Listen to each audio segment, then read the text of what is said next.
Assalamualaikum warahmatullahi wabarakatuh. Alhamdulillahi rabbil alamin. Wassalatu wassalamu ala nabiyyina wa habibina afdalil anbiya'i wal mursalin wa ala alihi wa sahbihi ajma'in wa man tabi'ahum bi ihsanin ila yaumiddin. Asyhadu an la ilaha illallah wahdahu la syarika lah wa asyhadu anna Muhammadan abduhu wa rasuluh.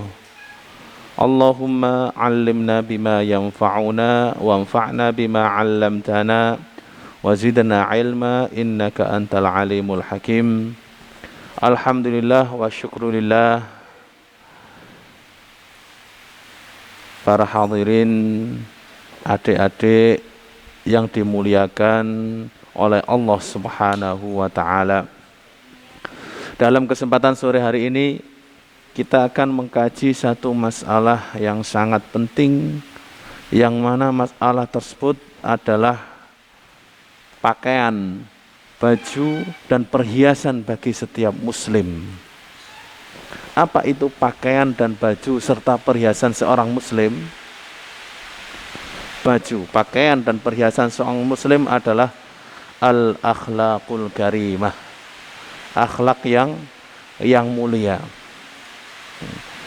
Nah, dan insyaallah ta'ala kita akan belajar bersama mengkaji satu kitab tentang akhlakul karimah, yaitu kitab tersebut adalah Taisirul Khallaq fi Ilmil Akhlaq,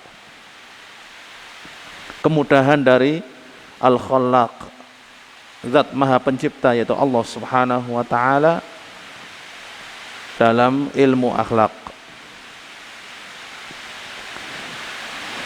Kitab ini adalah karya dari Hafidh Hish al-Mas'udi rahimahullahu ta'ala. Qala al-mu'allif rahimahullahu ta'ala, Bismillahirrahmanirrahim. Bismillahirrahmanirrahim. Ini pengarang kitab ini mulai kitabnya dengan bacaan Bismillah. Ini mengikuti apa yang ada dalam Al-Quran. Dalam Al-Quran itu dimulai dengan apa? Dengan Bismillah. Kalau kita buka mushaf pertama kali yang kita baca apa? Bismillahirrahmanirrahim. Dan juga ini mengikuti sunnah Rasulullah Sallallahu Alaihi Wasallam ketika ingin menulis atau ingin memulai aktivitas apapun. Jadi ingin memulai aktivitas apapun, entah itu menulis, entah itu memakai baju, makan, minum, dan aktivitas-aktivitas yang lainnya disunahkan untuk apa? Membaca Bismillah. Itu Bismillahirrahmanirrahim. Taib. Qala rahimahullah muqaddimatun, artinya pendahuluan. Alhamdulillahil karimil khallaq. Segala puji bagi Allah yang mulia, Zat Maha Pencipta. Wassalatu wassalamu ala sayyidina Muhammad. Salawat serta salam semoga tercurahkan atas junjungan kita Nabi Muhammad al-mab'utsu, yang diutus litajmimi makarimil akhlaq, untuk menyempurnakan akhlak-akhlak yang mulia. Wa ala alihi, salawat serta salam semoga tercurahkan atas keluarga Nabi Muhammad SAW. Wa ashabihi, dan para sahabat beliau. Majara qalamut takhlis, selama pena ini masih menulis. Wal bayani, dan menjelaskan ala safahatil awraq, di atas lembaran-lembaran kertas. Amma ba'du, adapun setelahnya, fahada mukhtasarun fi ilmil akhlaqid diniyah. Ini adalah ringkasan dalam ilmu akhlak agama. Itu ilmu akhlak yang dianjurkan dalam agama Islam.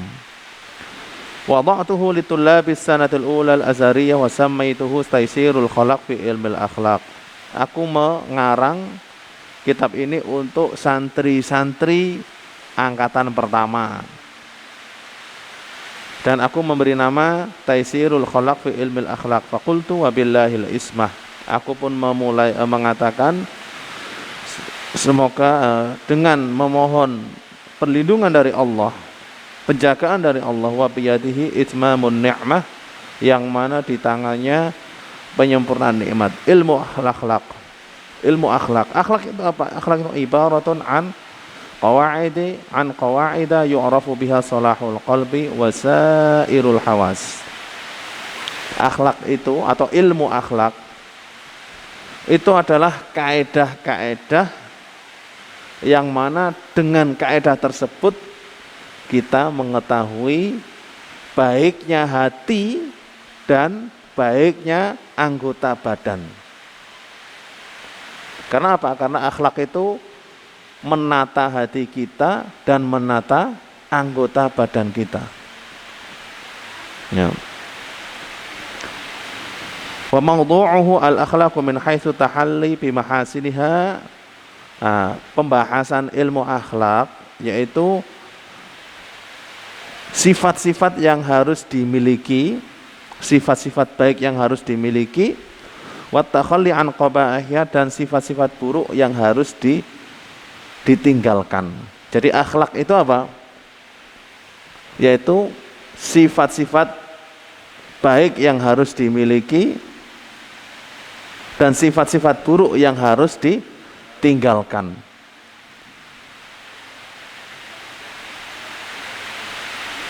Wa thamratuhu, buahnya orang yang memiliki akhlak mulia. Apa buahnya? Buah seseorang memiliki akhlak yang mulia yaitu salahul qalbi, hati yang soleh, menjadikan hati yang soleh, wasairil hawas, demikian juga kesolehan di anggota badan. Jadi hatinya soleh, anggota badannya soleh. Bagaimana hatinya soleh?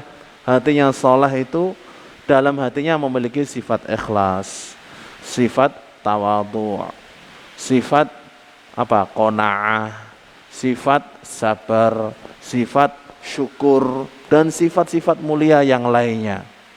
Ini ada di dalam hati. Adapun kesolehan anggota badan, kesolehan anggota badan itu semua anggota badan kita itu bergerak untuk kebaikan. Tangan kita bergerak untuk apa? Untuk melakukan kebaikan, menolong orang lain, membantu orang lain. Mata kita untuk melihat yang baik, melihat mushaf, melihat Al-Quran, melihat nikmat-nikmat Allah Subhanahu wa ta'ala. Kaki digunakan untuk hal yang baik, berjalan ke masjid, berjalan ke sekolah menuntut ilmu, berkunjung atau ziarah ke rumah kawan, ke rumah saudara, ke rumah teman, berkunjung silaturahim, dan anggota badan yang lainnya. Ini adalah buah dari ilmu akhlak. Jadi buahnya apa? Yang pertama kesolehan hati, yang kedua kesolehan anggota badan. Kalau hati seseorang soleh, anggota badannya soleh, maka dia adalah manusia yang mukmin dan muttaqi. Jadi orang mukmin, orang yang bertakwa dan orang yang beriman dan bertakwa. Taib. Wal fauzi bi a'lal maratibi fil akhirah, dan mendapat keberuntungan dan kemenangan di akhirat. Kesolehan hati dan anggota badan di dunia, di akhirat mendapatkan derajat yang tinggi. Jadi buah daripada akhlak, kalau di dunia tadi apa? Kesolehan hati dan kesolehan anggota badan, di akhirat mendapatkan derajat yang tinggi di sisi Allah Subhanahu wa ta'ala. mendapatkan derajat yang tinggi di sisi Allah Subhanahu wa taala. Nah, macam-macam akhlak itu banyak sekali dan insya Allah kita bahas satu persatu.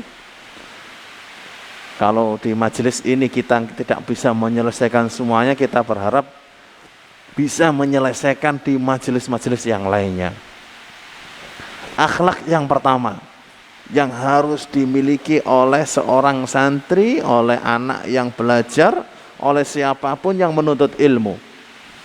Yang pertama, at-taqwa. Taqwa. Taqwa ini adalah akhlak yang paling tinggi, paling mulia. Jika takwa adalah akhlak yang paling mulia, apa gerangan yang dimaksud dengan takwa tersebut?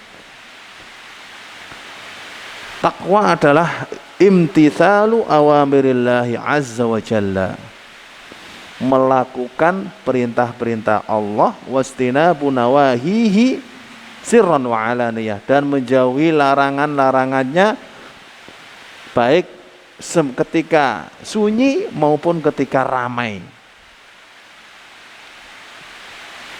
Jadi takwa, yang dimaksud dengan takwa itu apa?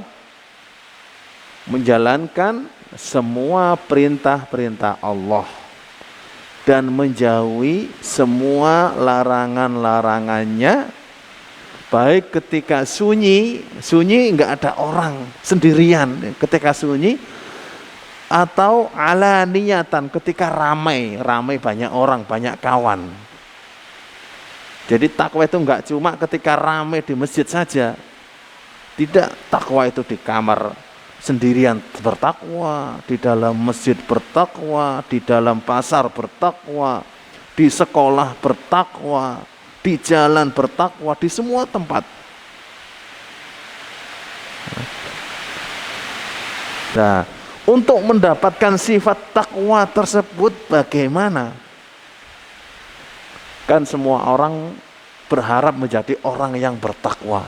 Nah, caranya bagaimana menjadi orang yang bertakwa? Ya, menjadi orang yang bertakwa yaitu fala tatimu illa bitakhalli an kulli radhilatin. Mendapatkan ketakwaan itu tidak bisa diraih kecuali dengan apa? Lepas diri dari semua keburukan, semua kejelekan, semua sifat yang buruk. Sifat yang buruk dalam syariat Islam, sifat buruk dalam sunnah Rasulullah Sallallahu Alaihi Wasallam, sifat buruk di pandangan kaum mukminin. Jadi sifat buruk ini apa? Yaitu sifat buruk dalam syariat Islam. Syariat Islam yang disifati buruk apa? Seperti apa yang dilarang dalam syariat Islam? Seperti mencuri. Mencuri ini dilarang oleh Allah Ta'ala. Makanya dia termasuk sifat apa? Buruk. Yang dilarang dalam Islam. Contohnya apa? Contohnya adalah berbohong. Berbohong ini oleh Allah Ta'ala dilarang. Makanya dia termasuk sifat buruk. Kemudian sifat buruk yang dilarang oleh Rasulullah. Apa saja sifat buruk yang dilarang Rasulullah? Banyak. Contohnya apa sifat buruk yang dilarang oleh Rasulullah SAW? Sombong. Ini sifat buruk. Sombong itu apa? Sombong itu kalau dinasehati enggak ngrungokno. Iki sombong. Kalau dikasih tahu yang benar itu enggak mau dengar, itu orang sombong. Terus orang sombong itu juga adalah orang yang apa? Meremehkan kawan-kawannya, mengejek kawan-kawannya, mengejek orang lain, itu sombong. Kalau ada orang ya atau ada anak kok senengane ngejek temennya aja, temennya diejek terus, wah ini dia memiliki sifat apa? Sifat sombong. Lah orang yang tawadhu itu enggak mau meremehkan kawannya. Meskipun kawannya itu di mata dia itu nggak bagus, tapi nggak meremehkan. Karena apa? Sifat meremehkan kawan, sifat meremehkan saudara, sifat meremehkan kakak ataupun adik, ini adalah termasuk sifat sombong. Karena Rasulullah Shallallahu Alaihi Wasallam itu pernah ditanya, ya Rasulullah, rajulun yuhibbu an yakuna thawbuhu hasanan wa na'luhu hasanatan. Wahai Rasulullah, seseorang itu senang kalau bajunya bersih, senang kalau sandalnya bersih. Apakah itu termasuk sombong? Rasulullah jawab apa? Itu bukan sombong. Innallaha jamilun yuhibbul jamal. Bahwa Allah itu maha indah, mencintai sesuatu yang indah. Jadi anak yang bajunya bersih, rambutnya rapi, sendalnya bersih, itu dicintai oleh Allah Subhanahu wa taala. Karena apa? Allah mencintai sesuatu yang indah. Ya. Lah, Rasulullah lalu menjelaskan, al-kibru, orang yang sombong itu batarul haq, nolak nasihat, nolak yang benar. Dinasehati sama orang yang lebih tua, dinasehati sama ustadznya, kok merengut nolak, wah ini tanda orang sombong. Tapi kalau orang yang nggak sombong, yang tawadhu, kalau dinasehati itu didengarkan nasihatnya, direnungkan nasihatnya, diterima nasihatnya. Ya, ini orang yang tidak sombong menerima nasihat. Yang kedua, wa ghamtun nas. Rasulullah bersabda bahwa ghamtun nas, meremehkan orang lain. Nah, sifat sombong itu apa? Meremehkan orang lain. Nah, meremehkan orang lain itu apa? Meremehkan bentuk tubuhnya, meremehkan kekayaannya atau kemiskinannya, karena dia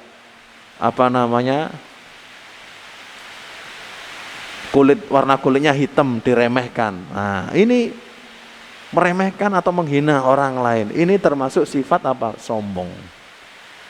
Kita nggak tahu, orang mungkin kulitnya hitam, tapi di sisi Allah Subhanahu wa taala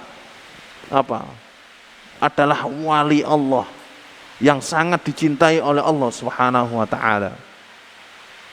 Ya. Jadi contoh sifat sombong atau contoh sifat buruk yang dilarang oleh Rasulullah, salah satunya adalah sombong. Sifat buruk yang dilarang oleh Rasulullah yang lain seperti apa? Hasad. Hasad itu apa? Tahu hasad? Hasad itu kalau ada orang lain mendapat nikmat itu enggak seneng, itu hasad. Temannya dapat rezeki, dapat uang, hatinya dongkol, enggak seneng, itu hasad. Ya. Temannya dapat hadiah, enggak suka, benci, itu hasad. Iri. Lah, lawannya hasad itu apa? Lawannya hasad itu tidak iri. Maksudnya apa? Ketika melihat orang lain mendapat nikmat, kita ikut senang, kita ikut bahagia dan gembira. Karena apa? Orang lain mendapatkan nikmat. Siapapun yang senang saudaranya bahagia, maka dia terlepas dari sifat hasad. Ya, bisa. Nanti diingat-ingat ya, kalau temannya dapat hadiah, temannya dapat pemberian, kita harus senang. Maka kalau kita sudah merasa senang, maka kita telah terlepas dari sifat hasad, sifat iri. Nah, itu adalah contoh-contoh sifat buruk yang dilarang oleh Rasulullah SAW.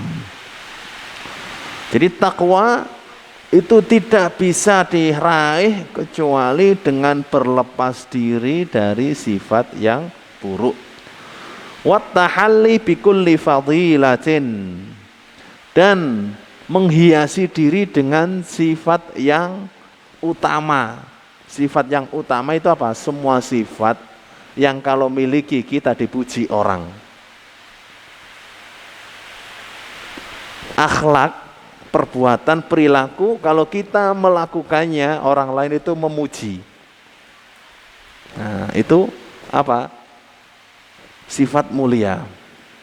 Nah, at-tahalli bikulli fadilah, menghiasi diri dengan perbuatan yang utama, itu ada beberapa macam. Yang pertama, melakukan apa? Semua akhlak yang Allah perintahkan. Semua perbuatan yang Allah perintahkan itu dilakukan, maka itu adalah akhlak mulia. Contohnya perbuatan yang Allah perintahkan apa? Adik, contohnya apa, Dik? Contohnya perbuatan yang Allah Ta'ala perintahkan. Sholat. Melakukan sholat ini termasuk akhlak. Kenapa? Sholat perbuatan yang mulia Allah perintahkan.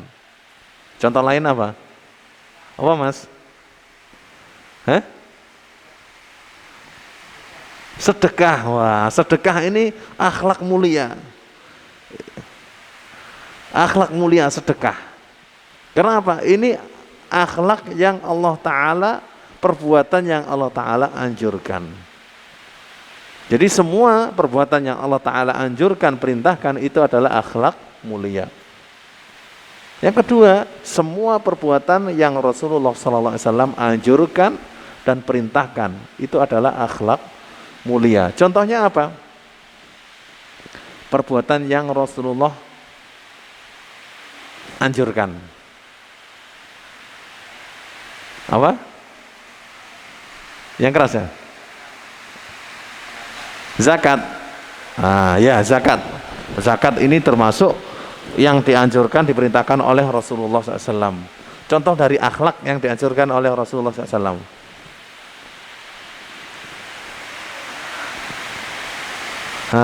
Ayo adik, yang lainnya. Ada yang bisa jawab enggak? Apa? Ini suaranya kena hujan nih, kurang enggak terlalu jelas ini. Oh, yang pojokan sih. Sabar, wah, luar biasa. Sabar, ini adalah akhlak yang dianjurkan oleh Rasulullah SAW. Rasulullah SAW itu sangat sabar. Sampai beliau itu apa? Beliau itu dilempar oleh orang-orang kufar Quraisy, itu enggak pernah membalas dendam. Saking sabarnya Rasulullah SAW. Sholat dilempar batu, dilempar kotoran, enggak pernah apa? Balas dendam. Bahkan Rasulullah mendoakan semoga apa? Orang yang menyakiti beliau ini mendapat hidayah. Saking sabarnya. Termasuk akhlak yang Rasulullah SAW anjurkan, yaitu apa? Makan dengan tangan kanan, minum dengan tangan kanan, baca bismillah. Ini akhlak yang Rasulullah SAW anjurkan. Kemudian termasuk akhlak yang utama itu adalah perbuatan yang dipuji oleh orang-orang beriman. Kalau kita melakukan satu perbuatan kemudian kok dipuji oleh kaum muslimin, maka perbuatan tersebut termasuk perbuatan apa? Perbuatan mulia. Nah ini, jadi akhlak itu berlepas diri dari segala perbuatan buruk dan menghiasi diri dengan segala perbuatan baik dan utama. Itu akhlak. Fahiya tariqul ladzi man salakahu ihtada wal urwatul wuthqa allati mastamsaka biha najah. Akhlak ini itu adalah jalan. Jadi akhlak itu jalan. Siapa yang menempuh jalan ini, dia akan mendapatkan petunjuk. Petunjuk itu petunjuk arah ke jalan yang benar, mendapatkan peta kepada kemenangan. Wal urwatul wuthqa, dan tali yang kuat. Kalau tali al urwatul wuthqa itu tali yang kuat, kalau kita pegang, kita ini bisa sampai kepada Allah Subhanahu wa taala. Kenapa? Urwatul wuthqa, tali yang kokoh, itu adalah tali yang menuntun setiap manusia menuju Allah Subhanahu wa taala. Allati manistamsaka biha naja, yaitu tali yang siapapun berpegang teguh dengannya dia akan selamat. Taib ayyuhal syabab rahimani wa rahimakumullah. Wa asbabuha katsirah. Sebab untuk mendapatkan takwa itu banyak. Ya. Jika seseorang penuntut ilmu, santri, murid, siswa ingin menjadi orang yang bertakwa, itu harus yang pertama apa? Yaitu introspeksi diri. Anjulahidhal insanu annahu 'abdun dzalilun wa anna rabbahu qawiyyun aziz. Wa la yanbaghi lidzalili an ya'siyal aziza li anna nasiyatahu biyadihi. Yang pertama apa? Introspeksi diri. Introspeksi diri itu memandang dirinya ini siapa.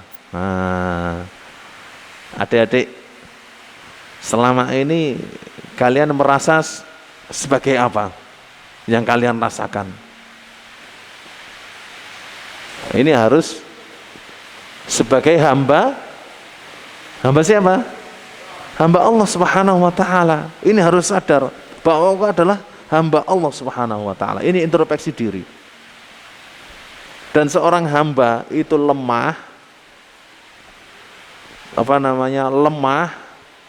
membutuhkan tunduk kepada Allah Subhanahu wa taala. Jadi sifat hamba itu apa? Dia itu lemah, tunduk, sangat membutuhkan. Kalau kita nggak diberi Allah taala, kita ini nggak bisa apa-apa. Ya. Kalau kita nggak diberi udara, nggak bisa bernafas kita. Kita nggak diberi air, nggak bisa minum kita. Kita nggak diberi makanan, dengan artian nggak ada tanaman yang tumbuh, kita nggak bisa makan. Kenapa? Yang memberi air, menurunkan hujan. Nah, kebetulan ini adalah turun hujan. Nah, apa doa turun hujan? Ya. Allahumma shayyiban nafi'a. Ini doa turun hujan. Allahumma shayyiban nafi'a. Artinya ya Allah, jadikanlah hujan ini hujan yang bermanfaat. Baik, yang menurunkan hujan ini Allah Ta'ala. Yang menumbuhkan tanaman Allah Ta'ala. Dari tanaman tersebut hewan-hewan makan biji-bijian, makan rumput dan dedaunan. Lalu kita makan dari hewan tersebut dan buah-buahan yang Allah Ta'ala tumbuhkan. Kita harus introspeksi diri bahwa itu semuanya adalah dari Allah Subhanahu wa Ta'ala. Nah, kalau kita sudah introspeksi diri dan sadar bahwa kita ini seorang hamba, seorang budak. Tahu budak? Budak itu orang yang apa? Nurut, tunduk, milik tuannya, itu budak. Maka kita adalah budak Allah Subhanahu wa Ta'ala, hamba Allah Subhanahu wa Ta'ala, milik Allah kita. Kita ini milik Allah, kita tunduk kepada Allah, kita nurut kepada Allah. Maka dari itu, ketika introspeksi diri, jangan sampai merasa kita nggak butuh kepada Allah Subhanahu wa Ta'ala. Kalau kita merasa nggak butuh kepada Allah Subhanahu wa Ta'ala, wah ini sudah penyakit hatinya sudah muncul. Para sahabat itu setiap membutuhkan sesuatu itu selalu minta Allah Subhanahu wa Ta'ala. Ulama salaf kalau membutuhkan sesuatu itu selalu minta Allah Subhanahu wa Ta'ala. Minta Allah Ta'ala itu bukan hanya minta Allahumma ighfirli, minta ampunan, minta surga saja. Minta Allah Ta'ala itu sampai minta garam. Kita apa? Dianjurkan minta Allah Ta'ala, ya Allah aku butuh garam ya Allah.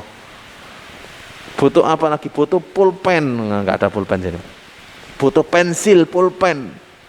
Sebelum kita mencarinya, kita minta Allah Ta'ala dulu, ya Allah aku butuh pulpen ya Allah, mudahkanlah aku mendapatkannya.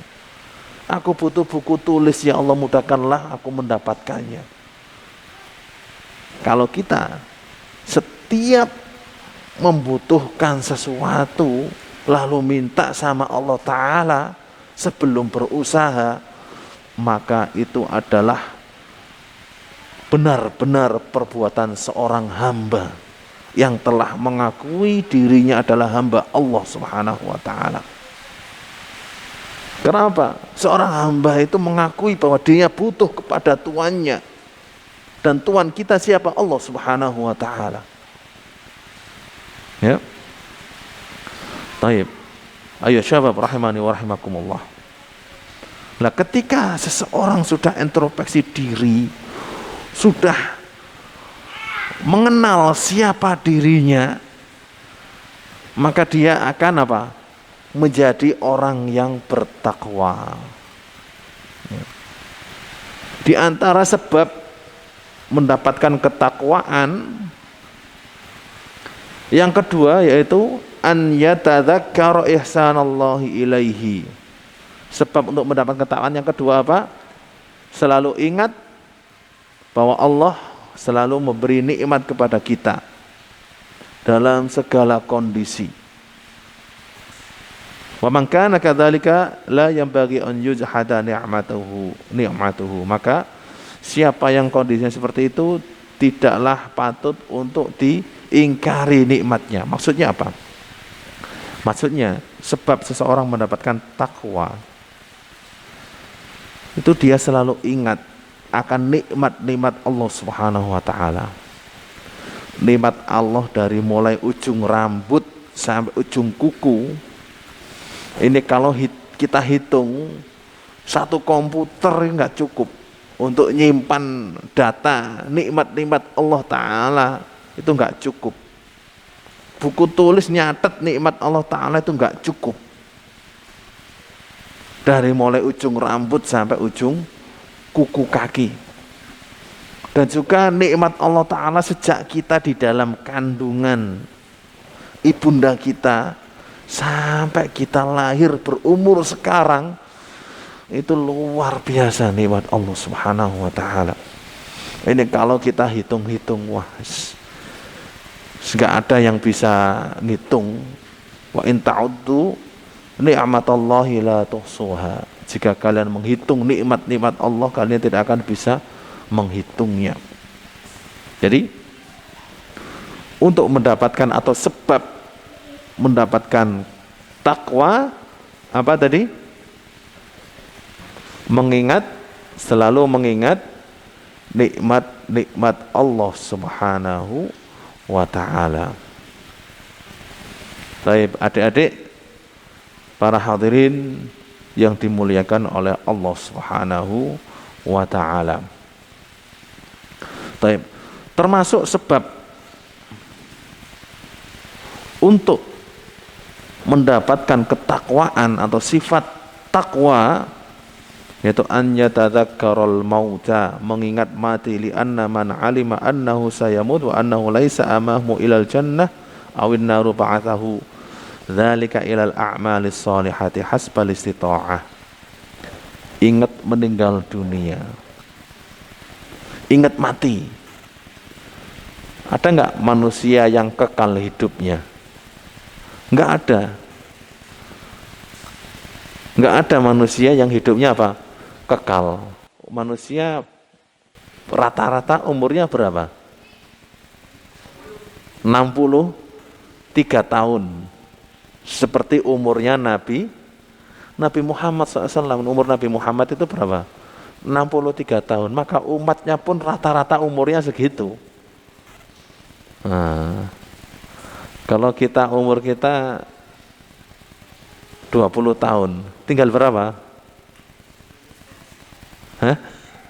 tinggal 43 kalau 20 tahun. Kalau umurnya 40 tahun, tinggal 23. Kalau umurnya 10 tahun, tinggal 53. Ya. Ini kalau kita ingat terus, maka akan mendorong kita untuk selalu bertakwa kepada Allah, mengingat mati. Ya. Karena apa? Orang lalai dengan amal soleh itu akibat dari lalai dari ngingat mati. Orang kalau lupa mati, wis lupa ibadahi. Kalau lupa mati. Karena apa? Merasa hidup kekal di dunia sehingga dia lalai ibadah. Manusia punya cita-cita yang apa? Yang tinggi. Nah, dengan cita-cita tersebut dia melakukan usaha. Tapi jangan sampai melalaikan kehidupan yang lebih mulia, yaitu kehidupan akhirat. Jadi ayo syabab rahimani wa rahimakumullah, termasuk sebab untuk mendapatkan takwa yaitu mengingat mati, mengingat kematian.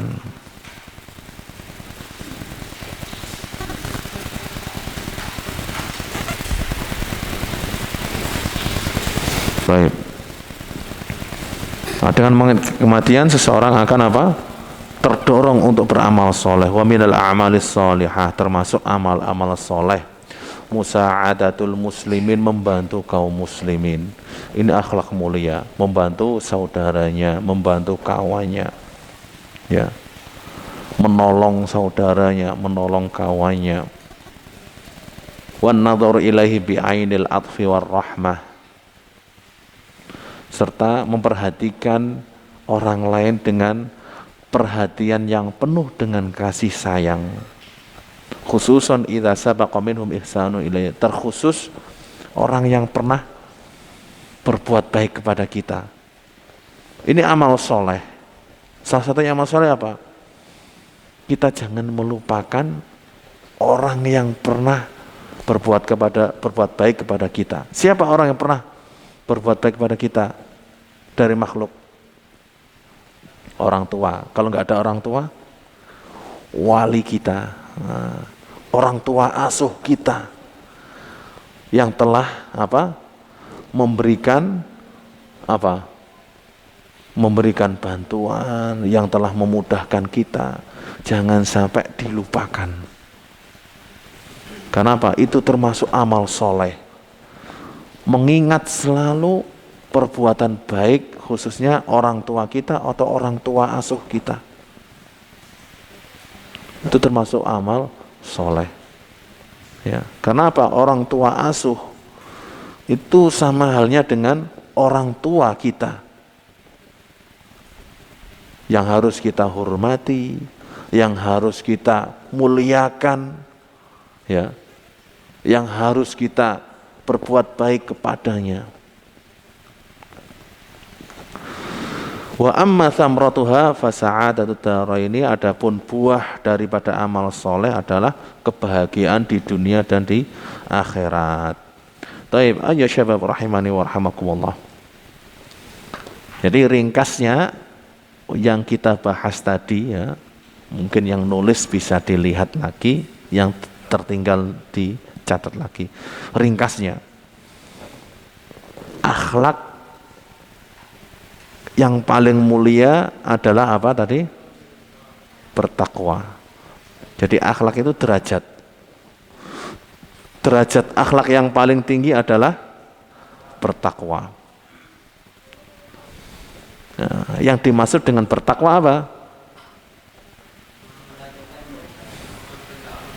Nah, menjalankan semua perintah-perintah Allah dan menjauhi semua larangannya. Takwa tidak bisa diraih kecuali dengan apa? Berlepas diri dari sifat buruk dan berhias diri dengan sifat baik. Jadi untuk meraih ketakwaan itu harus apa? Berlepas diri dari sifat buruk dan berhias diri dengan sifat yang baik. Apa berhias diri? Tahu ya berhias diri? Pokoknya maca dengan apa namanya sifat yang baik. Baik. Nah, sebab untuk mendapatkan ketakwaan yang kita bahas tadi ada 3. Yang pertama apa? Introspeksi diri bahwa kita adalah hamba Allah Subhanahu wa taala. Yang kedua, selalu mengingat nikmat-nikmat Allah Subhanahu wa taala yang telah diberikan dan dianugerahkan kepada kita. Yang ketiga, mengingat kematian yang mana dengan mengingat kematian kita terdorong untuk melakukan amal soleh. Ya. Kenapa? Setiap perbuatannya ini mengenai amal soleh ya. Setiap orang melakukan aktivitas itu terdorong oleh cita-cita dan harapan. Setiap orang punya cita-cita, dia akan berusaha untuk menggapai cita-cita tersebut. Lah orang yang mengingat mati, cita-citanya di mana cita-citanya? Di akhirat cita-citanya. Orang kalau cita-citanya di akhirat, dia akan berusaha untuk mendapatkannya dengan beramal soleh. Nah, termasuk amal soleh tadi yaitu memperhatikan orang lain dengan perhatian penuh kasih sayang. Kemudian berbuat baik kepada siapapun yang telah berbuat baik kepada kita, terkhusus orang tua kita ataupun orang tua asuh kita. Karena dengan berbuat baik kepada mereka, memuliakan mereka, menghormati mereka, maka kita biidnillahi ta'ala akan mendapatkan sifat taqwa dari Allah Subhanahu wa ta'ala. Baik, ayo syabab rahimani wa rahimakumullah. Kiranya kita cukupkan sekian untuk kajian kita hari ini. Kita memohon kepada Allah Subhanahu wa ta'ala, semoga Allah ta'ala selalu memberi taufik kepada kita sehingga kita meniti siratul mustaqim, melewati jalan yang lurus, berada selalu di atas sunnah-sunnah Rasulullah SAW. Allahumma inna nas'aluka bi asma'ikal husna wa sifatikal ulya an tuwaffiqana lima tuhibbu wa tardah. Allahumma waffiqna lima tuhibbu wa tardah. Allahumma waffiqna lima tuhibbu wa tardah. Allahumma irfa' 'anna al-bala' wal ghala' wal waba' wal mihana wal fitana ma dhahara minha wa ma batan bi rahmatika ya arhamar rahimin. Rabbana zalamna anfusana wa illam taghfir lana wa tarhamna lanakunanna minal khasirin. Rabbana atina fid dunya hasanah wa fil akhirati hasanah wa qina adzaban nar. Wa sallallahu ala nabiyyina Muhammad wa ala alihi wa sahbihi wa sallam. Wa akhiru da'wana anil hamdulillahi rabbil alamin. Wassalamu alaikum warahmatullahi wabarakatuh.